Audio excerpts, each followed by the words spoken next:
देखिए, पहले तो मैं आज इस घटना पे जो कल हुई है सुरन कोट में, उसके बारे में आपके सामने लाना चाहता हूँ। वहाँ पे आतंकवादियों ने हमला किया, हमारे बहादुर सिपाही शहीद हो गए।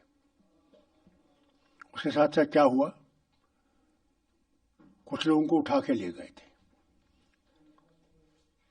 और उनको उठा के, आतंकवादी नहीं, हमारे पुलिस वाले वगैरह ले गए इनको उठा के और उनको कैंप में लेकर उन्हें मारपीट करके उनको मार डाला।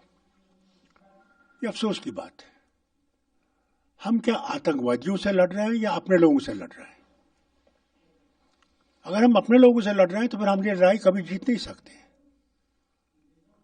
हमें आतंकवादियों का मुकाबला करना, मगर अगर हम अपनों को नाराज करके जाएंगे फिर हम इसका मुकाबला नहीं कर सकेंगे, नहीं होगा। और मैं चाहता हूं कि इसकी जांच मेरी जमात ने मांगी है, जुडिशियल इंक्वायरी मांगी है, मगर मैं अपने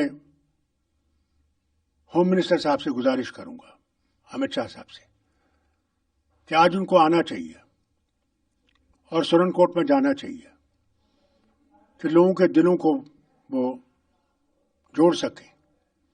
बहुत जरूरी है कि वो लोगों को बताएंगे कि साहब हम इसकी इन्वेस्टिगेशन करेंगे और जो सही होगा वो आपके सामने लाएंगे, और जो भी इसमें मुलविस है उसके साथ हम सख्त से सख्त कार्रवाई करेंगे।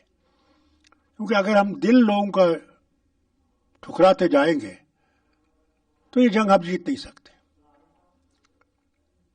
आतंकवादी आएंगे, मुकाबला हम नहीं करना है,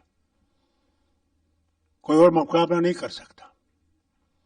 मेरे वक्त में भी यही हुआ, लोगों ने बताया कि आतंकवादी हैं कहां, तब वो पकड़े गए, तब वो मारे गए। अगर लोग ही हमारे साथ नहीं रहेंगे इस मामले में तो हम ये लड़ाई जीत नहीं सकते। इसे जो ये हुआ है, ये घटना हुई है, ये बहुत ही गमगीन घटना है, ये ह्यूमन राइट्स वायलेशन है। लेकिन डॉक्टर साहब